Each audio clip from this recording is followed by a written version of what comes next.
ባካተተ መልኩ ውይይት፣ ምክክርና የግንዛቤ ማስጨበጣ ስልጠና የጥናትና ምርምር ምናልባት እኔ ስለእውነት የመጨረሻ እንደሚሰማኝን ነገር ልናገርና እኔ ይብቃኝ። ስለ ሁለት ክቡራን ወንድሞች የምናገረው ነገር አለና ሁላችሁም ሳታሳልፉት እንድታደምጡኝ እጠይቃችኋለሁ።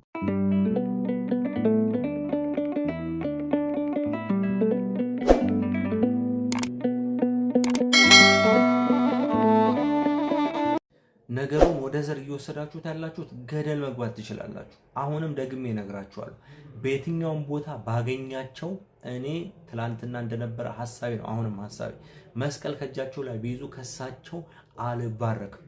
እውነትና እውነት ነገር ነው የምነግራችሁ። አሁንም ቢሆን ማለት ነው አንረሳውም። ትላንትና እህት ወንድሞቻችን እንዴት ደማቸው ፈሶ እንደዛ ድራማ እንደተሰራብን አንረሳው። በራሳችን አባቶች ማለት ነው።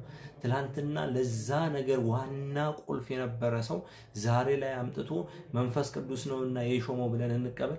እኔ በበኩሌ ሲኖዶሱ በመንፈስ ቅዱስ ተመርቶ ይሄንን ሰው በዚህ ቦታ ላይ ሾመው ብዬ አላስብም፣ አላምንም። የፈለገ ነገር እንደወደዳችሁ እንደፈቀዳችሁ ማየትም መመልከትም ትችላላችሁ። የቅጣት ጊዜ ስላለን ያንን የቅጣት ጊዜ በእንደዚህ ልክ ሹመት እየተሰጠ ዋጋችንን እያገኘ ይሄም ስለ ኃጢአታችን ብዛት ማለት ነው። ስለዚህ እናንተ ወደዳችሁም አልወደዳችሁም ተቀበላችሁም አልተቀበላችሁም በመንፈስ ቅዱስ ተቃኝቶ ነው ይሄ ሹመት የተሰጠው። እሱን ድራማ ተውት፣ አለቀ። የምናውቀው ነው። ከዚህ በፊት ስንት አይነት ድራማ ተሰርቶ ምዕመናኑ እንደተሸወደ ማለት ነው። ስለዚህ አሁንም ደግሜ እላችኋለሁ፣ እሳቸው ቤትም ሊገኙ ይችላሉ፣ ቤትም ሊሆኑ ይችላሉ። አሁንም ከእሳቸው እጅ መስቀል የሚባለውን ነገር ዋጋ የተከፈለበትን መስቀል ከሳቸው እጅ አሁንም ቢሆን እንደማልሳለም ነው የምነግራችሁ። የጨረቃ ጳጳስና የሾሙ ሰው እንደዛ ተወግዘው ክህነታቸው ተይዞ የነበሩ ሰው አሁን ላይ አምጥቶ ሹመው በሉ ወገሩ ምዕመኑን ተብሎ እንደዚህ አይነት ፍርድ በጣም ነው የሚያሳዝን። አሁንም እነግራችኋለሁ።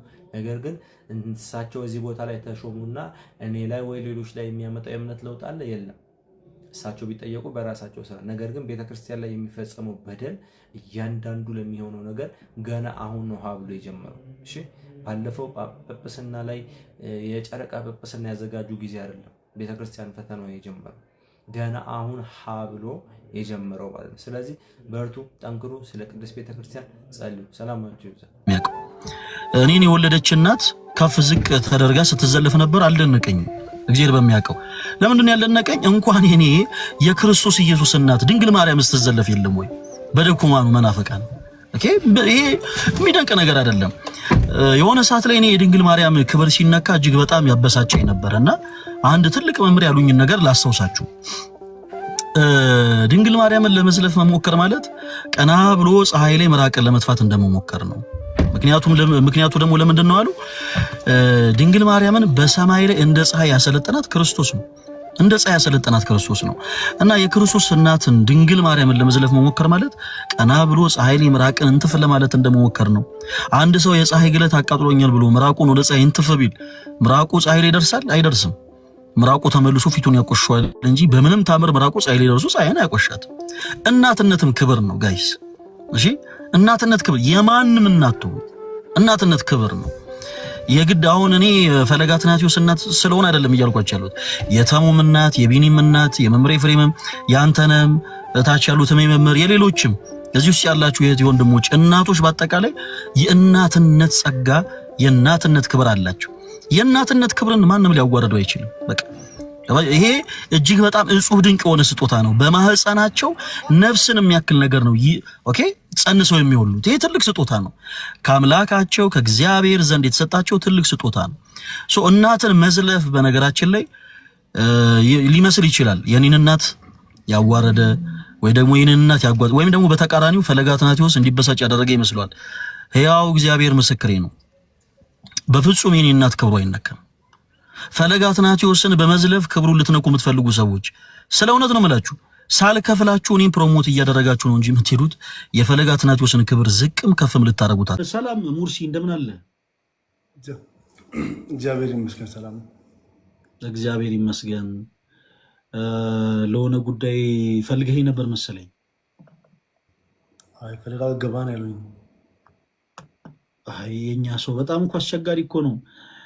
ምን እንደነ መሰለ አንተ ጋር ይመጡና ከስር ፈለገ ይፈልጋል ይለዋል። ከዛ እዚህ ደግሞ ሙርሲ ይፈልጋል ይላሉ። ጥያቄ አለኝ። ጥያቄ ይቅርታ፣ እሺ ስም ፈለገ ነው? በኋላቀ ስም ፈለገ ነው። አይ ሶፊ ፈለገ ነኝ ስላለ ነው። ምን አለ? ሶፊ ፈለገ ነኝ አለኝ። ለዛ ግራ አጋብቶኝ ወይ ደግሞ ከስር ጽፉልኝ መሆን ይፈልጋል ማለት ነው። ተው ችግር የለውም። አይ እኔ አጋጣሚ ጌም ቁጭ ብያለ ጌም ላክ እኔ ልከኝ ነው ከሁለት አንዳችን ምስ አልገባኝ ነበር። ገባው ሰላም አለኝ። ሰላም አልኩት። እሺ ባህል ያምራለኝ አመሰግናለሁ አልኩት። ያለማበሴ ባህል ነው የኔ ባህል ነው ግልጽ ነው። እና ሰላም አለ። ከዛ በኋላ ጌም አስጀመረ። እሺ ጌም ይጫወት። ከዛ በኋላ ከስር ፈለገ ተጽዕኖ በጣም ተጽዕኖ መሰለኝ። ከዛ በኋላ ይሄ ነገር ምን ነገር ነው አልገባኝም አልኩት። ፈለገ ተጽዕኖ ስለው ፈለገ ማለት እኔ ነኝ። ፈለገ ማለት እንደዚህ ነው እንደዚህ ነው ብሎ አስረዳ ነው። እንደሽ ሲቀበል ከስር ደግሞ የሚጽፉት ሌላ ወሬ ነበረ። ፈለገ እሱ አይደለም ፈለገ ተጽዕኖ ፈጣሪ ነው ምናምን ሲሉኝ አይ እንደዚህ ነው። ከዛ በኋላ አጋጣሚ እያወራ እነጠቃለሁ አለኝ። ጥያቄውን ልጀምርልህ። ወደ ጥያቄ ልግባ። ምን አይነት አልገባኝም። የፓስተር ሶፎንያስ ጥያቄ ነው ወይስ አንተ በይት? አይ ማወቅ ስለምፈልግ ነው። ማለት ትንሽ ያወራል። ይቅርታ። እሺ እና ያወራን ጥያቄ መጠየቅ ጀመረ እሱ ነው። ከዛ በኋላ ጥያቄ ጠየቀኝና እኔ እነጠቃለሁ አለኝ። ከዛ መነጠቅ ምንድን ነው አልገባኝም። እሱን ብትነግረኝ ደስ ይለኛል። ስለ ክርስትና ጎበዝ እሱ ያውቃል ተብዬ ነው። ብዙም አናውቅም እኛ ያለንበት ቦታ ትንሽ ከፍ አይደለም። ጥሩ ነው። ምን አለ መሰለህ ሙርሲ ይመስለኛል የኦርቶዶክስ እምነት ተከታይ ነው አይደል? መልካም። ምንድነው የቀረበ ሁሉ ነገር አይበላም። ሰው በተፈጥሮ መርጦ ተመጋቢ ነው። ለምሳሌ ፓስተር ሶፊ እሰወራለሁ ስላለ መሰወር ምንድነው ብሎ ፈለገ አትናቴዎስን መጠየቅ የለብህም። ይሄ ማለት ሁላችንም የግድ የተለያዩ መጽሐፍቶችን ማገለበጥ አይጠበቅም። አንዳንዴ የሚሆነውና ማይሆነው ይታወቃል። እና አንዳንድ ጊዜ ሰዎች ከየራሳቸው ምልከታ የተለያዩ ነገሮችን ይናገራሉ። ያሉት ነገር የማይመስል ነገር መስሎ እስከታየ ድረስ ስቆ ከማለፍ ውጭ እኛ ምንም ማድረግ የምንችለው ነገር የለም። ለምሳሌ አንዳንድ ሰዎች በቤታቸው ተቀምጠው ጨረቃን ረግጠው ፀሐይ ላይ ተንሳፈው የሚመለሱ ሰዎች አሉ። እና በአጭሩ ለእንደዚህ አይነት ነገር ምንድነው መሰለ ምላሹ የሚሆነው ህልምን ሰው ማለም ይችላል፣ መመኘት ይችላል፣ መቃዠት ይችላል፣ ማረጉ ላይ ግን አይችልም። እና ፈለገ አትናቴዎስን መጠየቅ የለብህም ሙርሲ። ለምንድን ፓስተር ሶፊ መነጠቅ ከቻለ ለአንተ ተነጥቆ ማሳየት አለበት። መስተውር ከቻለ ለአንተ ተሰውሮ ማሳየት አለበት። ማጂሽያን ከሆነ የሆነ ማጂክ ሰርቶ ማሳየት አለበት። ያ ምናልባት እሱ ብሔራዊ ቲያትር ምናምን የለመደው ሲስተም ሊሆን ይችላል። በቤተክርስቲያን ትምህርት ግን እንዲህ አይነት ነገር አለ ብሎ በመጽሐፍ ቅዱስ የማስረጃ ያነሳለ ሀሳብ ካለ ግን ያ ለእኛ የመወያ ይሆነናል ማለት ነው። እዚህ መጽሐፍ ቅዱስ ክፍል ላይ እንደዚህ የሚል ነገር አለ፣ ሰው ምንድነው እንዲህ ማለት ነው የሚሉትን ነገሮች ለማወቅ ይጠቅማል። እና አንተም ባልሆኑ ነገሮች ጊዜ ባታባክል መልካም ነው ባይነኝ። እንደኔ እንደ እድሜያችንም አሁን ሙርሲ ለምሳሌ አንተም ትልቅ ሰው ነህ፣ እኛም ትልልቅ ሰዎች ነን። እንደ እድሜያችን ለምሳሌ ለእኛ እውነት መመለስ ያለባቸው ብዙ ጥያቄዎች አሉ። ለምሳሌ ለሙርሲ ኦርቶዶክሳዊ ቢሆንም ኦርቶዶክስ ቤተክርስቲያንን ግን እንደ ሌሎች ወንድሞቹ ጠንቅቆ ላያውቃት ይችላል። ስለዚህ በደንብ ቀረብ ብሎ ቢማር ቢወያይ መልካም ነው። እና ደግሞ ፕላስ ለሌሎች እህቶች ወንድሞች የምመክረው ሙርሲ በዚህ አጋጣሚ ይቅርታ በጣም ስለፈጠንኩኝ፣ እሺ ልወጣ የነበረበት ፓርት ላይ ስለመጣ ነው። በዚህ አጋጣሚ ሁላችሁም እዚህ ውስጥ ያላችሁ እህቶች ወንድሞች እንደ ሙርሲ ተወዳጅ ወንድም እና ሌሎችም የምትመጡ እህቶቻችን አንዳንድ ነገሮችን ውስጣችሁ መማር ሲፈልግ የግድ ሶሻል ሚዲያ ላይ መሆን የለበትም። መቼም እኛ ኦርቶዶክሲያን አይደለም፣ ሁሉ ነገራችን ይለያል ከሌሎቹ። ሁሉን ነገር ወቁልኝ አንልም። እንደው አለለ ለምሳሌ ፈለገ አትናቴዎስ ንስሐ ሲገባ ላይፍ ከፍቶ ንስሐ አባቱን እዚህ ጋር አስቀምጦ ምናምን ድራማ መስራት አይጠበቅበትም።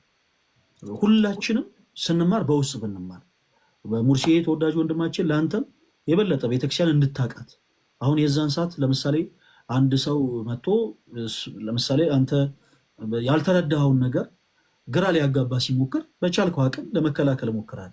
የበለጠ ደግሞ ሙርሲ ቤተክርስቲያኑን ሲያውቃት ቤተክርስቲያኑን ሲረዳት ደግሞ የበለጠ ዲፌንድ ያደርጋታል እና በውስጥ መስመር መልእክት አስቀምጥልን።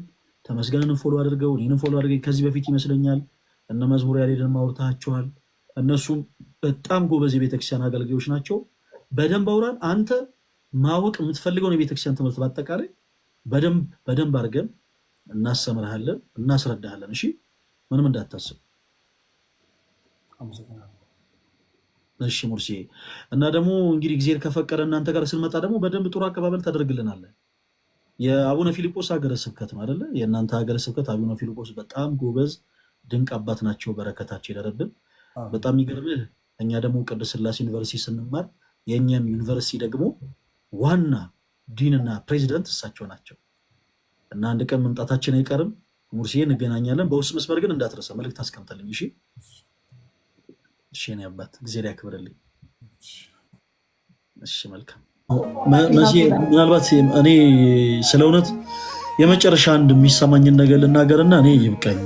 መሲም ፍሬም በመጀመሪያ አክብራችሁ ስለጠራችሁ በጣም ነው የማመሰግነው። መሲም ፍሬም ለእኔ ለምሰጡኝ ክብር በጣም ነው የማመሰግነው። ስለ እውነት እግዚአብሔር ያክብርልኝ እና እኔ እንደ ቤተክርስቲያን ልጅነት አሁን እንዳለውበት ቦታ ለምሳሌ እኔም ስሜት አለኝ። ሰዎች ሲናገሩኝ ይከፋኛል። ሰዎች ሲናገሩኝ ትንሽ ቅር ሊለኝ ይችላል። ነገር ግን እናንተ ለምሳሌ በአንዳንድ ነገሮች ስትቆጡ ግን ከእናንተ ጋር አብሬ ደግሞ እንድቆጣ ቤተክርስቲያኔ ያው አትመክረኝም። ስለዚህ እኔ ልክ በቤተክርስቲያን ውስጥ አገልጋይ ተብለን እስከተጠራን ድረስ አክት ማድረግ ያለብን እንደ አገልጋይ ነው እና ምን እናድርግ?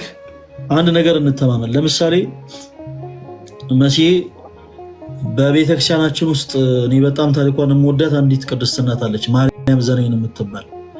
የቀደመ ህይወቷ ሌላ ነው። ዛሬ በቤተክርስቲያናችን ቅድስት ተብላ ትጠራለች። በ24 ከሚከበሩ ቅዱሳን ውስጥ አንዱ ቅዱስ ሙሴ ጸሊም ነው። ሙሴ ጸሊም አረጋዊ ነው። እጅግ በጣም ታላቅ ቅዱስ አባት ነው እና በወጣትነቱ ዘመን እጅግ በጣም ጉልበተኛ ነበር። ሰዎችን የደበደበ ገንዘብ ይቀበል ነበር፣ ነፍስ ያጠፋ ነበር እና እግዚአብሔር ወዶና ፈቅዶ ግን ወደ እውነተኛው መንገድ መለሰው። ዛሬ በቤተክርስቲያናችን ከቅዱሳን ወገን ሆኖ ይደመራል። በተጋድሎ በህይወቱ በቅድስናው ክርስቶስ ኢየሱስን ስለሰበከ ማለት ነው። እና አንድ እኔ ማለት እንፈልገው ነገር እኔ አሁን እናንተ መጫን አልፈልግም። ፍትህ እንፈልጋለን። በፍትህ ጉዳይ ደግሞ ፍትህ እንዲዛባ እንፈልግም። ፍትህ ማግኘት እንፈልጋለን ካላችሁ ፍትህ ማግኘት ትችላላችሁ። ፍትህ የማግኘት መብታችሁን እኔ መገፋት አልፈልግም። ግን አሰ ክርስቲያን እንደ ክርስቲያን ግን አንድ ነገር ከኔ ጋር በጋራ እንድታስቡ እንፈልገው ነገር ምንድነው? ሁላችንም ለየትኛው ኃጢአታችንና ለየትኛው ነውራችን መቼ ንስሐ እንደገባን ማንም አያውቅ። እግዚአብሔር በሚያውቀው ዛሬ ፈለገ አትናቴዎስ እናንተ ፊት እግዚአብሔር አምላክ በሞገስ በጸጋ አቆሞ አንደበተ ርቱዕ አድርጎኝ ቃሉን እየተናገርኩ ከማስተማሪ በፊት የነበረኝን ህይወትን ያውቀዋል። በስፖርት ዓለም ላይ ሆነን በጣም እንደው ከመንፈሳዊ ህይወት ርቀን ብዙ ስህተቶችን ሰርተናል። ያለፈውን ስህተቴን ግን እግዚአብሔር ረስቶታል። እግዚአብሔር የተመሰገነ ይሁን። ለምን ንስሐ ገብቼበታለሁ። እና መሲህ ምን አለ መሰለሽ አንዳንድ ጊዜ ሆት ሆነን ሰዎችን ወደ ተሳሳተ መንገድ እንዳንመራ ጥንቃቄ ብንወስድ መልካም ነው። ለምሳሌ እኔ የረሳሁትን ታሪኬን መጥቶ የሆነ ሰው ላይቭ ስትሪም ላይ መጥቶ ሊያወራ ይችላል። ለምሳሌ ሰው ደብድቦ ሰው እንደው ጥርሰው ልቆ ያውቃል፣ አጉሎ ያውቃል ምናምን እንደዚህ አይነት ነገሮችን አድርጌ አውቃለሁ ከዚህ ቀደም በህይወት። እግዚአብሔር ይመስገን አሁን ላይ እንደዚህ አይነት ነገር ውስጥ አልገባም። ከዚህ ቀደም በነበረ ህይወት ላይ ግን እንደዚህ አይነት ነገር አድርጌ በነበረበት ወቅት የሚያውቁኝ ሰዎች መጥተው ምን እሱን እናውቅ የለ እንዴ እሱ ምን በየቦታው የሚጣላ በየቦታው የሚደባደብ ተራዱር እያደለ እንዴ ሰላሉ እኔን አያንጹኝ ማያርሙ እና ምን እናድርግ መሰለሽ መሲ ይሄ ነገር በቃ ለአሁን ለመጨረሻ ጊዜ እሺ ተባብለን ተስማምተን እንዝገው። 120 ሺህ ብር ፍሬዘር ይቀራል ብሏል። 120 ሺህ ብሯን ቆይ ማነው ሰው ጣልቃ እንደገባ መሲ 120 ሺህ ብሯን እኔ ኃላፊነት ወስጄ ስለውነት ከፋሲካ በኋላ ለፋሲካ እንደው ትንሽ ሌላ ፕሮግራም ስላለኝ ማለት ነው። ከፋሲካ በኋላ ባለችው ጊዜ 120 ሺህ ብር ብለን እንጀምር እንጂ እንደ እግዚአብሔር መልካም ፈቃድ ጎልዷል የተባለው ገንዘብ በላይቭ ስትሪም ላይ እናሰባስባለን። ከተቻለ ጠላትንም ማሳፈር ይቻላል። መሲ ቆይ እስኪጨርስ አንድ ጊዜ አዳምጪ። አንቺም ባለሽበት ፍሬዘርም ባለበት ሰሙ ራሱን ባለበት ላይቭ ስትሪም ላይ ተገኝተን እሱም ቤት ሊሆን ይችላል፣ አንቺም ቤት ሊሆን ይችላል፣ እኔም ቤት ሊሆን ይችላል። ገንዘቡን እናሰባስባለን። አሁን ላይ እኛ ይቅር ስንባባል የምናሰፈረው ሰይጣንን ብቻ ነው። እኛ ይቅር ሳንባባል ስንቀር ግን መሲ ብዙ ነገር ይጎላል። ገባሽ? ለምሳሌ መሲ እኔና አንቺ መሀል ግጭት ቢፈጠር እና የቃላት ጦርነት ቢኖር ነገ እኔ ለሊት ሂዳላ ድርስ ይላል። ኢማጂን በልቤ የሆነ ነገር እንዲያስኩ ማለት ነው። ከዛ አንቺም ቅዳሴ ትሄጃለሽ ፈለገለ የሆነ ነገር እንዲያሽ። እንደዛ ከሚሆን ለሰው እድል መስጠት ሰውን ስለሚያስተካክል ግድ የለም በቃ ስለ እውነት በአሁኑ ብዙ ነገሮች ይስተካከላሉ ብዬ አምናለሁ። አንድ እድል እንስጠው። ለምን ይሄ ሰው እንዲህ ይባላል። አባቶች አንዳንድ ሰዎች ነፍስን ማጥፋት ኖርማል ለማድረግ ብለው ዳዊት ጎልያድን ገሎ የለ እንዲላሉ እና አባቶቻችን እንደው በጣም የሚገርመኝ ነገር አንድ የአዲስ ኪዳን ትርጓሜ መምህር ሲናገሩ ምን ሰሙ መሰላችሁ? ዳዊት ጎልያድን ከገደለ በኋላ ከእግዚአብሔር ጋር የተነጋገረውን ነገር አታውቅም። ስለዚህ ዳዊት ጎልያድን ገሏል ብለህ ሰው ለመግደል አትነሳሳ። ስለዚህ በተመሳሳይ የሆነ ገሌ የሚባለው ግለሰብ የሆነ ነገር ከተፈጠረ በኋላ ከፈጣሪው ጋር ምን እንደተነጋገረ አናውቅም። ምን እንደተነጋገረ አሁን ላይ የተፈጠረው ነገር ሌላ ነው። በጣም ተራ ጉዳይ ነው። ይሄ ተራ ጉዳይ ምንድነው? በጣም በቤተክርስቲያን ውስጥ ትንንሽ የሚባሉ ልጆች ጋር ትንሽ አለመስማማት፣ የሀሳብ ልዩነት መፈጠር ነው። እንዲህ አይነቱ ችግር ደግሞ ያለፈን ነገር መዞ ከእንደገና እንደ አዲስ እኛን ቁጭ አድርጎ ሊያወያየን እኛን ቁጭ አድርጎ ዲስልስ ሊያስደርገን አይገባም። እዚህ በቃ አለቅ። ይህ ሰው ከፈጣሪው ጋር ምን እንደተነጋገር አናውቅም። ፈለገ አትናቴዎስ የሆነ ሰው መጥቶ ለምሳሌ ፍሬዘር መጥቶ ፈለገ አትናቴዎስ እንዲያርጎኝ ነበረ ሁላችሁም ወቁ ቢል እኔ ኃጢአቴን ያቀለዋል እንጂ ምንም የሚጨመር ነገር የለው። ያለፈ ነገር ነው። ንስሐ የገባሁበት ጉዳይ ነው። ፈጣሪን ይቅር በለኝ ብዬዋለሁ። ያለፈ ነገር አልፏል። በቃ አሁን ይሄ ሰው ከፈጣሪው ጋር ምን እንደተነጋገረ ስለማናቅ እንለፈው።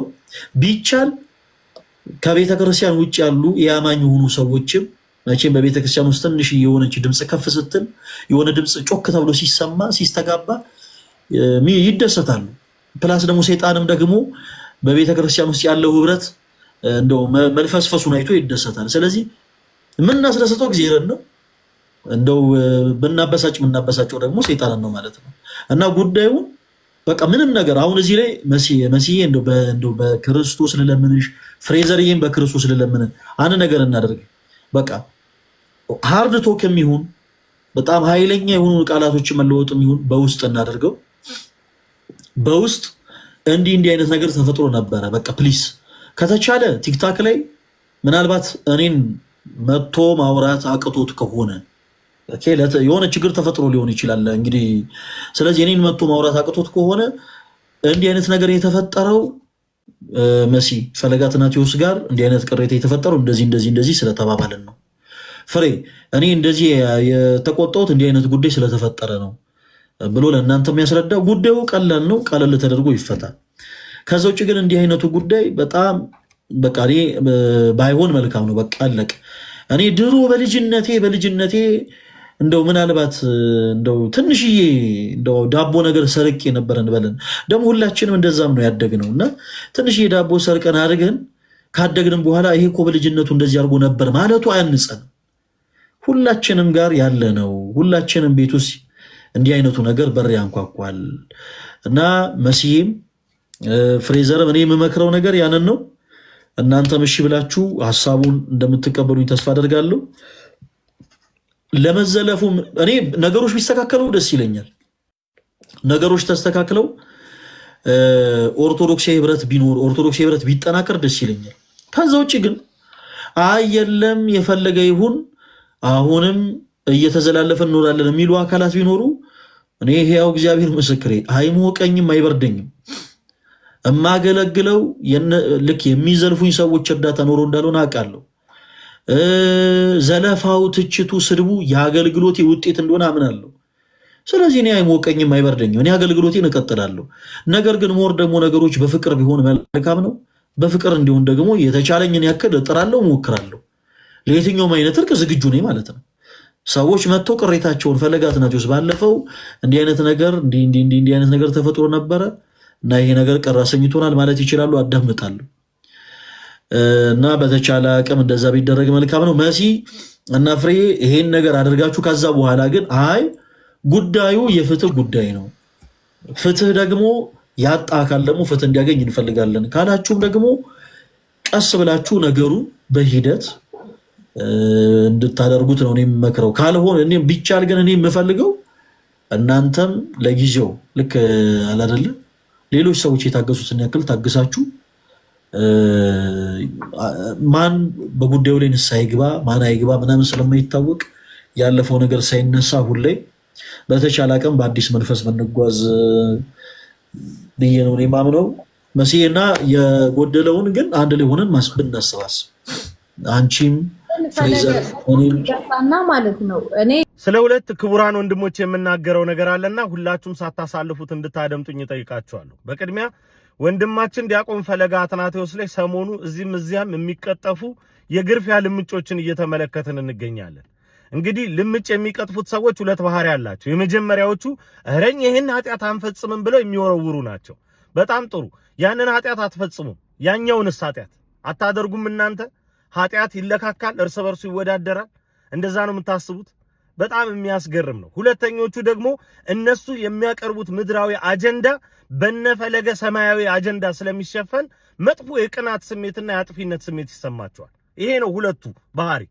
በጣም በሚያሳዝን ሁኔታ በኃጢአት ለክተን አገልጋዮችን እንድናስቀምጥ ከፍ ዝቅ እንድናደርግ የፈቀደልን ማን ነው? ምን አይነት ትዕዛዝ ወጥቶልናል በዚህ በኩል? ይህንን በጣም ማስተዋል ያስፈልጋል። ወንድማችን ዲያቆን ፈለገ አትናቴዎስ በአቋምና በአቅም ይቀጥላል። ምንም ቢባል ምንም የፈለገው የኃጢአት ሰነድ ቢዘረዘር ከነ ኃጢአቱ ወንድማችንን እንወደዋለን። እንዲታረም የሚፈለግ ነገር ካለም በትችት የሚስተካከልባት ራሱን የቻለ ስርዓት አለ። በዛ እንጓዛለን። ዲያቆን ፈለገ አትናቴዎስ አይናችን በቃ ይሄ ነው። በዚህ መንገድ ነገሮች ይቀጥላሉ። ሌላኛው ወንድም ዮናታን ዮኒ የሰማዕቷን በተመለከተ ሰሞኑ እባካችሁ ፎሎ አድርጉኝ ብሎ አንድ ምቹ እድል መጥቶለታል። 500,000 ፎሎወር ከገባ ያንን ቆንጆ የማስታወቂያ ስራ እንደሚረከብ እየነገረን ነው። ስለዚህ ሁላችን የዚህ ነገር ተባባሪ እንሁን። በእውነት ይህንን መልእክት ላለማስተላለፍ ከዮኒ ጋር ራሱ በጣም ተጨቃጭቄያለሁ። ጎበዞች አይደለንም፣ ሰነፎች ነን። በአንደኛው ድል ውስጥ እኛ መገኘት አንፈልግም። ዮኒ 500,000 ፎሎወር ቢገባልን ለሁላችን እምርታ እኮ ነው። በጣም የሚያገለግል ከፍ ያለ ብርቱ ወንድም ነው። ስለዚህ ሁላችንም ተረባርበን ዮኒ የሰማዕቷን 500,000 እንዲገባ እናድርገው። እንግባና አካውንቱ ላይ የመደመር ምልክቷን እንጫን። እወዳችኋለሁ። አደራ ዮኒን ፎሎ እናድርገው። ምን አላችሁ እናንተ? ቃል ገባችሁ። ቃል ደግሞ የእምነት ዕዳ ነው። ምን ብላችሁ? እኛ ፈለገን 1 ሚሊዮን እናስገባለን በ24 ሰዓት ደግሞ 500,000 እናስገባለን ብላችሁ ትናንትና ከ321,000 ዛሬ ወደ 335,000 ደረሰ። ግን ደግሞ እውነት ትችላላችሁ? እስኪ ከቻላችሁ አሳዩና። እንችላለን ማለት እኮ ቃል በቃል ብቻ ሳይሆን በተግባር ሲሆን ነው። ስለዚህ ፈለገ የኛ መምህር ነው፣ ወንድማችን ነው፣ ምንም ነገር ቢመጣ ከጎኑ ነን አላችሁ። ፎሎ የምናስደርገው ደግሞ 1 ሚሊዮን የምናስገባው ደግሞ የፎሎ ጥማት ኖሮብን ሳይሆን የሚማሩት፣ የሚመለሱት፣ የሚታቀቡት፣ የሚታዩት ሰዎች በዛ እንዲሉ እንፈልጋለን፣ እንዲታይ እንፈልጋለን። ከትችት ከምናምን ወተን እንችላለን አላችሁ። ስለዚህ እንደምትችሉ አሳዩና፣ አሳዩን። የት ናችሁ? አቡነ ሳዊሮስ ሊቀ ጳጳስ የሀገራዊ ሰላምና የቤተክርስቲያን አንድነት ኮሚቴ ሆነው እንዲሰሩ ከብፁዓን አበው ሊቃነ ጳጳሳት ጋር አብረው ደግሞ የሚሰሩ በማህበራዊ ሕይወታቸው ተቀባይነታቸው በሙያቸውና በስነ ምግባራቸው በጥናት የሚያዘጋጁትና በሥራ ልምዳቸው የታወቁ የቤተክርስቲያን ሊቃውንትና ባለሙያዎች በቋሚ ሲኖዶስ ተመርጠው በኮሚቴነት እንዲያገለግሉ ይኸውም በአገራዊ ሰላምና በቤተክርስቲያን አንድነት ጉዳይ ከአገሪቱ መንግስትና በሰላም ጉዳይ ከሚንቀሳቀሱ አካላት ጋር ግንኙነቶችን እንዲያጠናክሩ በጋራ መስራት የሚገባቸውን ጉዳዮች ተጠናክረው እንዲቀጥሉ ድልድይ በመሆን ማናገር የሚገባቸውን እንዲያናግሩ መልካም ግንኙነቶች እንዲቀጥሉና ችግሮች በየደረጃቸው እንዲፈቱ እንዲደረጉ ይህንን ትልቅ ተልእኮና ኃላፊነት ኮሚቴው እንዲሰራ ቅዱስ ሲኖዶስ አዟል። በየቦታው ስለሚሰራጩ ጥላቻዎች ዜጎችን እረፍት የነሱ ሕይወትን የነጠቁ አገር እያጠፋና ንብረት እያወደሙ ያሉ ግጭቶችና ጦርነቶች እንዲቆሙ የወደፊት ስጋቶችም እንዳይኖሩ የቤተ ክርስቲያን አንድነትና የመላውን ሕዝብ ትስስር የሚጎዱ አሉታዊ ጉዳዮችን በጥናት ላይ የተመሰረቱ ወቅታዊ መረጃዎችን የሰላም ግንባታ ስልቶችንና የውይይት ነጥቦችን የመሳሰሉ ግንዛቤዎችን የቅዱስ ሲኖዶስ አባላት ባካተተ መልኩ ውይይት፣ ምክክርና የግንዛቤ ማስጨበጣ ስልጠና፣ የጥናትና ምርምር መድረኮች እንዲዘጋጁ የቅዱስ ሲኖዶስ በዚሁ መልክ ወስኗል።